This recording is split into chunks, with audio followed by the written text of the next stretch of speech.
Good afternoon, fam. Hey, it's your brother G Hightower, the Entanglement Coach. Welcome to Lunchtime Love Chat. Listen, I want to ask you a question today. For all of my brothers and my sisters out there, those of you who are single and you do want love in your life, respect to those who don't, respect to those who are single and content. But those of us who do want love, those of us who do aspire to be married, my question is, how are you attracting real love into your life? Are you accepting pretty much whoever is attracted to you, whoever comes along and they look like they fit the part, whoever comes along and it seems like they talking right? I mean, how are you attracting it? How are you getting to the place of what you really desire? Many of us have been in a space where we have prayed for years, literally years, for the right person, the right man, the right woman. But many of us find ourselves, and I specifically my sisters have written me from literally all over the world and says, I just can't figure it out. Coach G, why do I keep attracting the wrong type of men? Why do these wrong men, why do these no good jokers keep showing up in my life? Well, there is a reason for that. And today I wanted to come on and share with you three reasons. I'm going to give you three quick love nuggets for this lunchtime love chat. I want to give you three reasons why it seems as though you keep attracting the wrong one. But more importantly, I want to share with you today how to attract the right one. All right. Listen, I need you all to share this broadcast because we're going to be here for the next several minutes. I'm not going to be here long as we have come on every day this week at 12 p.m. Eastern time and sharing some awesome love nuggets with you to help you build healthy love relationships. The whole series is what we're dealing with is really about breaking word curses. But today I want to kind of delve into a different direction and really help us to see the importance of what we have to do. Because I know this to be true. I've heard so many men and women say, I'm just waiting on God. God is going to show me who the right one is. God is going to bring the right person into my life.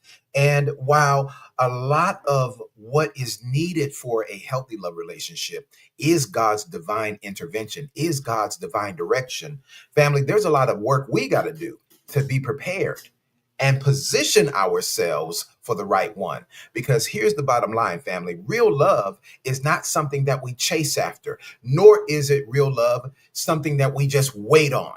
Real love is all about alignment. Part of the science that God gave me many years ago, I call it the COP factor, compatibility of purpose.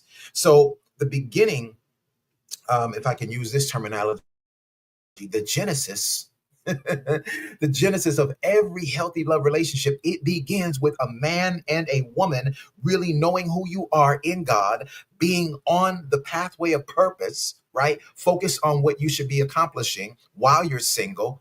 And then while you're on that pathway, God brings you across, or ladies, he causes that right man to find you while you're on the pathway of purpose. It's not about being chasing after a man, nor does it mean you just sit around and just wait on a man. No, it's about you being on purpose, you being on that pathway. And then guess what?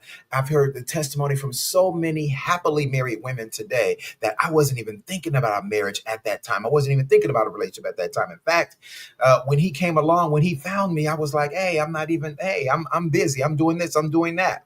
But she found out as they developed a friendship that developed into a relationship, wow, this is the man who's aligned with my purpose, and my purpose is aligned with his. I am supposed to be connected to this man because there is something incredible that we're going to build together. And brothers, let me share this with you because many of us have found ourselves in the same space of trying to figure out, how do I know if she's the one? Where do I go to make sure that I find the one?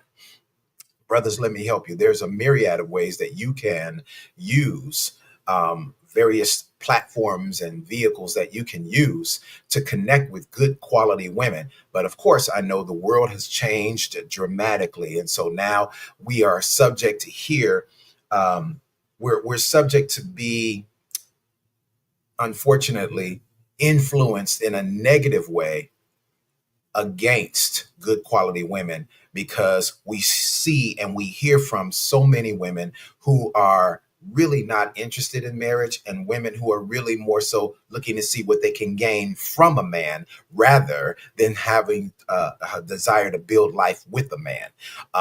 If you're in the broadcast, thank you for coming in this afternoon. God bless you. Good afternoon. Welcome to Lunchtime Love Chat.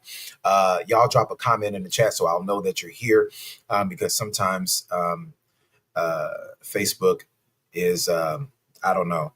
I don't even know all the algorithm stuff and all of that, but I do know people that I knew people were at least watching. But sometimes if I don't see any activity, it may seem like the broadcast is lagging or something like that. So I just want to make sure that we're being heard and seen well. All right, let me share this quick love nugget, family. Love sabotage. Let me share this term with you. Love sabotage. This is where we end up repelling instead of attracting what we really want. We tend to repel, push away, not even in a physical sense, but spiritually, mentally, emotionally. Hey, blessings to you, Dr. Tangi. We repel, we push away the person, the type of person that we really desire. How do we do that? Through the power of our words. Our words can cause a negative response or reaction from the very type of person that we really want to have in our lives. And so it's important, family, that we monitor what we say, because the scripture is very clear. And Jesus speaks it. Jesus says, you shall have whatsoever you saith. So whatever we're speaking consistently out of our mouths is exactly what we end up attracting. So the question answered to all of my beautiful sisters who have written me, inboxed me, emailed me, the answer to the question, ladies, is what are you speaking most often out of your mouth? Because on the other hand, I have some incredible sisters, some of which who are in my coaching program, the Ready to Love Again program. And they are consistently declaring good things. God, I thank you for bringing my husband. God, I thank you that you only allow me to connect with good quality men, men who first and foremost love you, men who first and foremost are submitted to you. Because a woman, brothers, let me help y'all up in here tonight. Oh, I'm sorry. It's afternoon. Let me help you, brothers. Listen. True godly women. Now, please hear me, brothers, because some of y'all be tripping because you don't really listen to what I'm saying. And then you think I'm pandering to women. That is not who G Hightower is. Okay. Don't get it twisted. But I do have at least a modicum of understanding regarding women. And here's what I know about true women, true godly women, women of godly character. They gladly support and submit to men who they know are submitted themselves. When you see it, submission is a phenomenal thing because it's a spiritual principle, but it's a military term.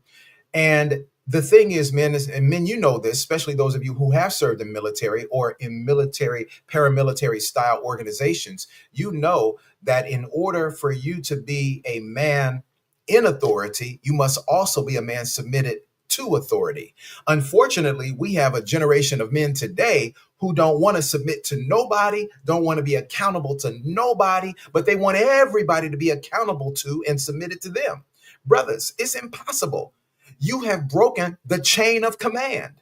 Unless your life is submitted under God and you are accountable to other good quality men, and I'm not talking about just your friends, I'm talking about a brother who can check you. I'm talking about a brother who can call you up, or a senior gentleman in your life who can call you up. He doesn't have to be a pastor, but he should be someone who is spiritual, is spiritually more in tune and astute than you are.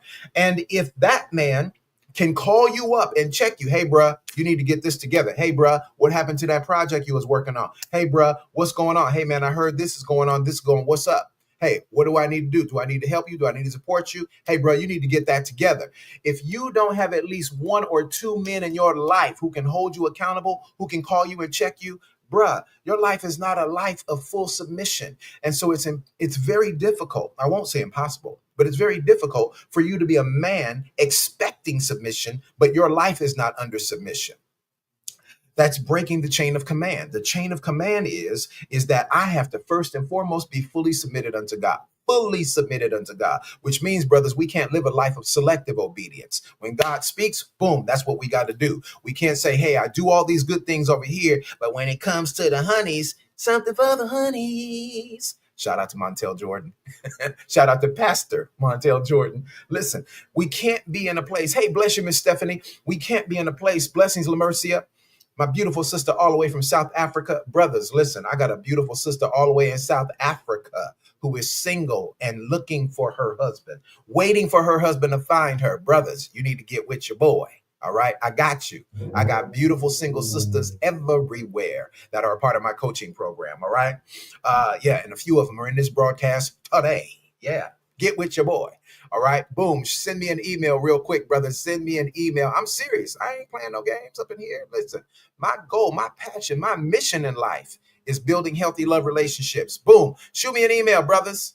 Dr. G at readytoloveagain.com. That's Dr. G at readytoloveagain.com. All right, shoot me an email. Ladies, let me help y'all up in here today. Ladies, all y'all sisters talking about, oh, Dr. G, where are the good men? Where are the good men? They're grinding. They're working. Men who are on the pathway of their purpose and prosperous and successful and highly proficient in what they do, very few of them are online. Some of us are online because it's a part of our business, it's a part of our ministry. But very few of those brothers have time to be online. All right. I've got 2 or 3 pages online. I can't manage them all because I'm really doing work. So I ain't got a lot of time to respond to all of the, stuff online. Listen, I make time sometimes, most often during the day, but I don't always have time. Brothers are working to make things happen. You want a man who's a provider? He's working. So you think that they're not available because they're not visible. No, they're just busy working. Just because a brother's not visible doesn't mean that good men are not available. Let me help y'all up in here today, my sisters. Ladies, y'all need to hit your brother up. Dr. G at gmail. At readytoloveagain.com, not Gmail. Dr. G at readytoloveagain.com. Boom. Let me hook you up. All right. All right. Let's go. Let's get into it. So let me give you 3 quick love nuggets, family, because I'm almost out of time today. First of all, real love is not chased. Real love is attracted. Somebody drop that in the chat for me. Real love is attracted. Real love is attracted. When you are a man or a woman who's ready for real love, it is ingrained in you. It is a part of you. It is not something you have to learn. It is something that you become. Woo, my God in heaven. Teach, Coach G, teach. It is who you become. It is who you are. We transform by the renewing of our minds to become a vessel of honor and a vessel of real love. Because God is love, his spirit is in us, and therefore we attract the kind of love that we desire. Come on, somebody. All right. So listen, let me give you these 3 quick love nuggets. So, brothers, let me help you, because I was in a season, like some of you are, brothers, where it was like I was operating out of desperation. And I wasn't desperate, but because I really desired marriage so badly, every woman that came across my path, every woman that I had an assignment with, or every woman who looked at me pretty good and she seemed like she was kind of feeling a brother, I was operating with this mindset. Oh, is she the one? Oh, is she the one? Oh, is she the one? Almost like schizophrenic, And it's like, whoa, hold up, bruh. That is not how we pursue after a woman. That is not how men of godly character go after a woman. Real love is attracted. It is not chased. We are not operating out of desperation, brothers. Our job is to be on the pathway of purpose. And therefore, when we find our wife, as she is already a wife in waiting, not a woman that you got to teach how to be feminine, not a woman that you have to teach how to do this and do that. She has already been prepared. God has already had her in a secret place. She's already been on a mode of preparation, just like we've been in a mode of preparation, right? In a mode of transformation, becoming the type of partner that I want to have, right? And that's part of where we miss it too. We miss it, family, because we're often desiring to have the type of partner that we have not yet become ourselves. Ergo, the ladies who are asking for men who are 6-figure earners, but they ain't nowhere close to being a 6-figure earner themselves. 6, 7, 8 figures. And the reality is, ladies, we're not looking for women per se who have all that. But it's amazing that many women literally place that as a demand, place that as a standard for their life, but they're nowhere near what they are expecting. A man that has a six pack, but you're nowhere near what you're expecting. Put that aside. Let me refocus here. Kanisha, Nodella, good to see you. So here's what we're doing. Let's attract. How are we attracting? So, first of all, brothers, let me help you in here. Attraction has to be more spiritual than it is physical. I'm going to say that again, brothers. I know y'all ain't going to like it in here tonight, but I'm trying to help you. Attraction, real attraction that's going to evolve and become real love, it has to be more about spiritual than the physical. Because the bottom line, brothers, because we are visual creatures, it's easy to find beautiful looking women. Beautiful looking women are everywhere. Everywhere. There's no city in America, there's no city, there's no major city in the world that you can't to Hamburger. You can't even go to a town or a village where you can't find at least a couple of good looking sisters, right? Beautiful looking women are everywhere. But brothers, you know the scripture tells us all throughout the book of Proverbs, we are instructed by King Solomon and the other writers of the book of Proverbs. We can't be focused on outward beauty alone. Because if you do, you could wind up with a woman who is wonderfully attractive, but she is not a part of your destiny. In fact, she's a destiny destroyer. Ask me how I know. All right. So it's important, brothers, that we have a woman who is aligned with our purpose and we can see her being a part of our ultimate destiny. What has God put you on the earth to build? What is going to be your legacy, brothers? When we choose a woman, it can't be based on how good we feel about her in our loins. It has to be about how is she equipped to be my helpmeet, to help me fulfill God's plan for my life. That's what it has to be. So that connection, that alignment has to be greater than the physical. It has to be spiritual. It has to be about, are we a good fit for each other on an emotional level? Sexual compatibility is important too. Repita. Sexual compatibility is important too. But brothers, sexual compatibility absent of spiritual alignment, you're going to be miserable. Yeah, your loins will be satisfied, but your heart, your soul is going to be miserable. She'll be the woman that you sit in the driveway, 2 hours sitting out there in the driveway, just really like trying to figure out, oh my God, I got to go in this house and deal with this woman. She'll be that woman versus being the woman you can't wait to get home to. The woman who is spiritually aligned with us, the woman whose purpose is alignment, as I share family, COP, compatibility of purpose, that woman, brothers, you can't wait to get home to her. Come on, brothers, let me help you up in here today. You can't wait to get home to that woman because we have conversations about other things other than money and power and position and what happened at work. We got other things to talk about because we are working on things. We're building things. She's got a dream she's working on. Oh man, I can't wait to get home and help my baby. She's got a film that she's working on. Man, I can't wait to get home. I got so many ideas I want to share with my baby about her movie. Boom, I'm going to get home and we're going to start chopping it up. Boom. And then we're going to talk a couple hours about that. Then we're going to go over here. We're going to sit down in our studio, our home studio, and we're going to get down. We're going to do a podcast show together. I mean, there's so many wonderful things to do when you have the right woman, brothers, who's aligned with your purpose. How do I attract her? I attract her by making sure I'm on the pathway of purpose. That's where I'm going to find her. I'm not going to find her in some random place. I'm going to find her in a purposefully designed place that God has already predestined for my life. All right. Let me help y'all up in here. I see your comments there. I'm gonna come to your comments and we'll have a quick Q&A right after, family. Let me drop 2 more love nuggets and then I'm gonna get out of here. I'll take a couple of questions and comments over in the comment section. You all keep on sharing them, dropping them, because I'll definitely give you some love before we get out of here. All right. How do I attract the right one?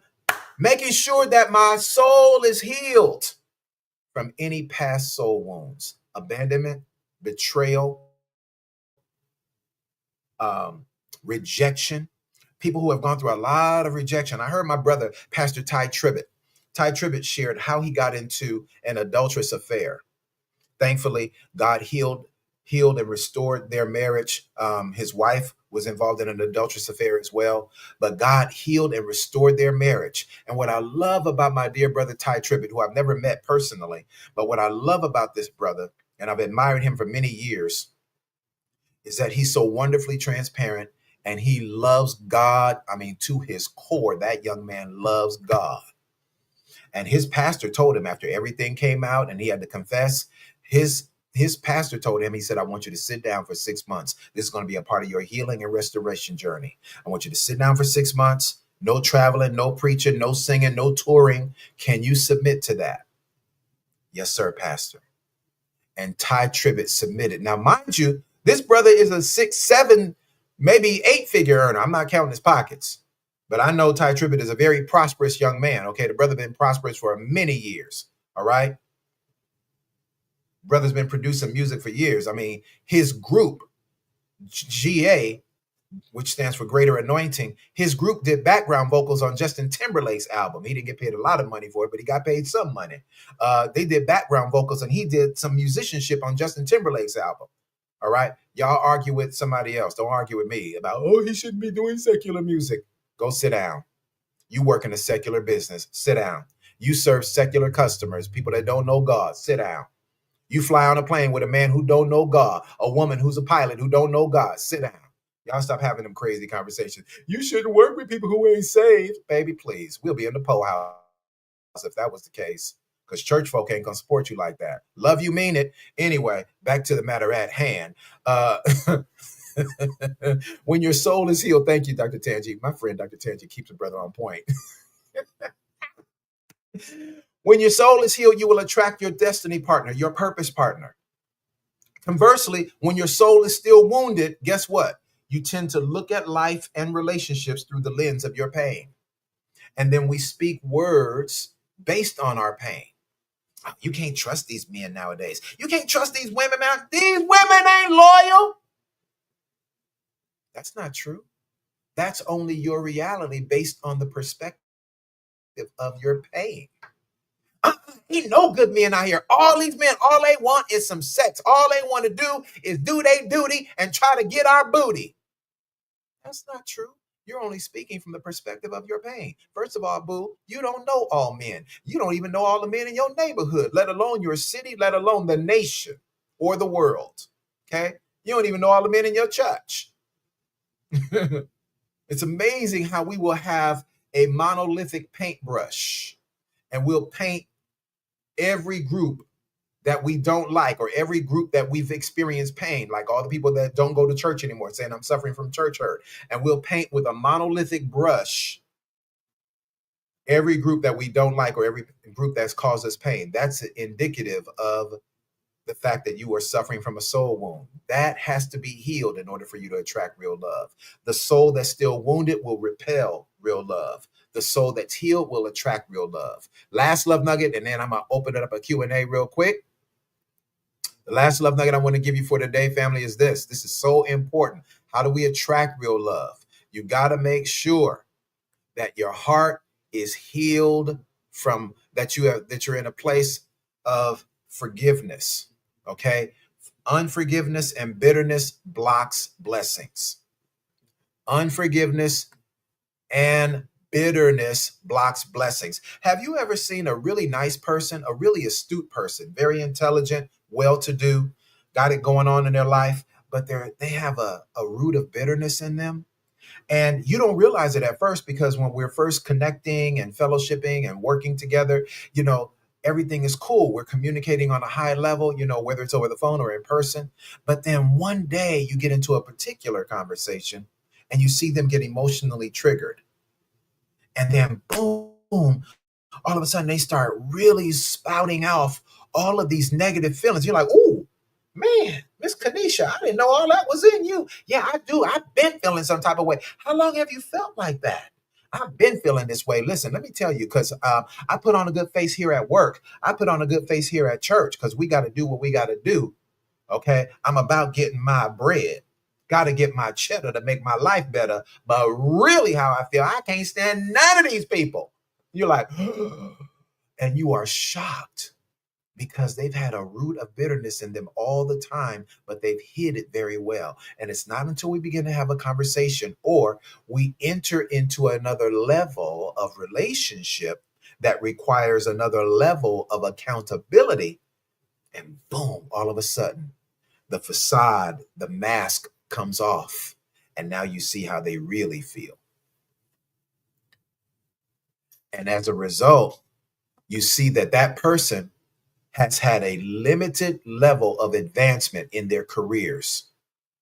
I've seen people in the church that have never advanced beyond a certain level. They are anointed, they have the talent, and they may even have the education level to advance, and they should have been at a certain level.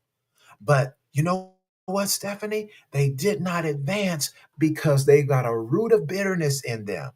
And how bitterness and unforgiveness works, it's like a cancer. It spreads. You all know that spirits transfer, right? So when a person has a bitter spirit, a root of bitterness in them, when they have unforgiveness in them, that's a, if I can put it in 21st century terminology, it's an energy, it's a negative energy that permeates the whole office, that permeates an organization. And people don't want to be around them. People will kind of shy away from them. And watch this, opportunities that could be made available to them, they lose out on those opportunities because the bosses look at them and say, if I promote that person, I'm promoting them. Watch this. And what's in them will infiltrate the other parts of the organization that they are over. The how they feel will begin to spread. Those negative, bitter feelings that they have will spread to other people within the organization. And before I know it, I'll have a cotton picking mutiny within my organization. I have a spirit of rebellion running rampant through this ministry, running rampant through my business. I'm trying to build this business. Hamburger, listen, we're trying to build this business to become one of the Fortune 500 companies. We're successful. We're generating millions of dollars, but we'll never get there if I promote this person, even though they are highly qualified. But because their soul is still wounded, I can't afford to advance them. So the root of bitterness blocks blessings. Unforgiveness blocks blessings. We had a beef. Yeah. You know what, Amy? We did have beef, but we talked about it. We hashed it out. I humbled myself. I asked you to forgive me. You asked me to forgive you. Boom. We squashed it. We done. We kept it moving. No, but you held on to it. And because you held on to it, it's causing us to clash. And then it creates division within the organization. And that, ladies and gentlemen, will run away good people out of your life. You won't be attracting real love. You'll be repelling it. All right. I'm done. I'm over time, but I'll take a couple of minutes for questions, comments in the chat. Let's take a couple of comments here. I saw somebody dropped a really good comment. I think it was Miss Stephanie. Miss Stephanie said, that's why we want a six-figure man, because we don't want to live in poverty. We need a brother with enough cheddar to make our lives better. I totally get it, Miss Stephanie. And guess what? You deserve a man who's a good earner. But now watch this. My question for you ladies is this. We're talking about attracting real love, right? So there's nothing wrong with wanting a man who's a 6 or 7 figure earner. But now watch this. Twofold question. Question 1 and question 1A. Question 1 is, are you willing to build with your man so he can become a 6 or 7 figure earner? Watch this. He has all the tools. He has all the qualifications, but he needs some help. For example, he may be a brother who has an online business and he also has a job, but his online business lacks organization. He lacks administrative skills. He may lack bookkeeping skills. Are you willing to come into his life and add that level of service to the business so that boom, together you are building a 6, 7 figure business.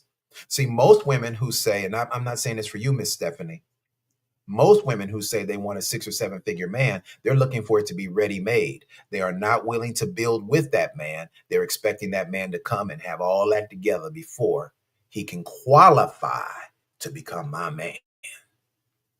Well, then if you're not willing to help, ladies, you're forfeiting your divine role and responsibility as a godly wife, because God called the wife to be a helpmeet to her husband. And if you're not here to help, then you're only here to enjoy the fruits of all of my labor.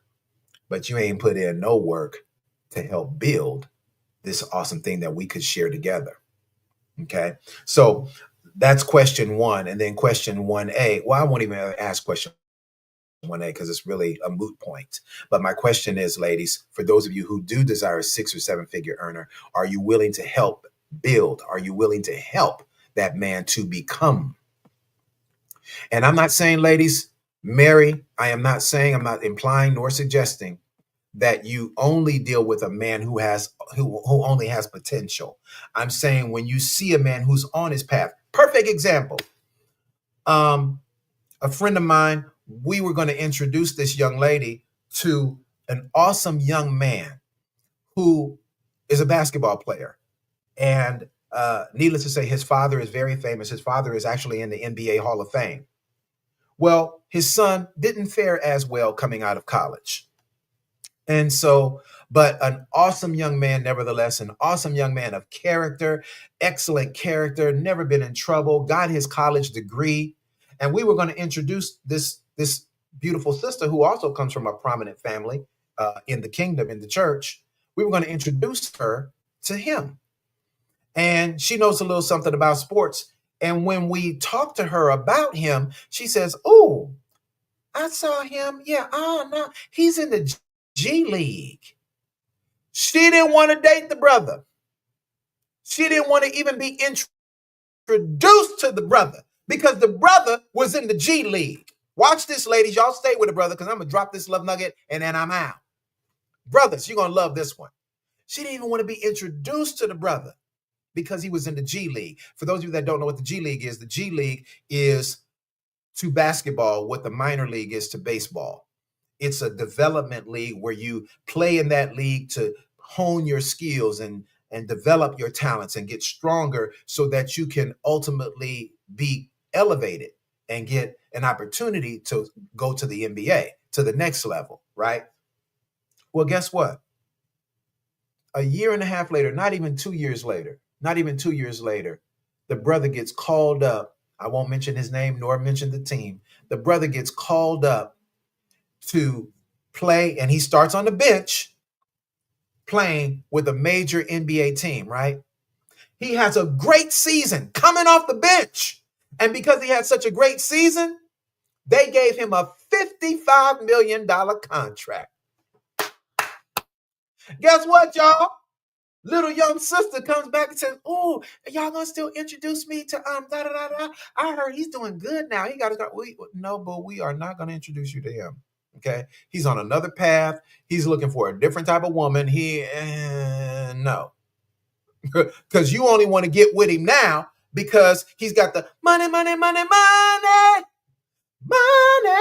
No, you only want to get with him because of that. No, we are not going to introduce you, and we didn't introduce her to him because we knew she had an agenda. She wasn't willing to get with the brother, even though he loves God, a man of excellent character, got his degree. But she didn't want to get with the brother while he was building. She wanted to get with him after he already built it. Ladies, men of God who are really looking for a wife, we want a sister who's willing to build with us, not just a woman who wants to get with us after we've already built. All right. I love y'all. I hope y'all encouraged today. I'll be back tomorrow. Same bat time, same bat channel right here, 12 p.m. Eastern, 11 a.m. Central, 9 a.m. on the West Coast for the Lunchtime Love Chat. This is your brother, G. Hightower, the Entanglement Coach. We'll see you later. Blessings.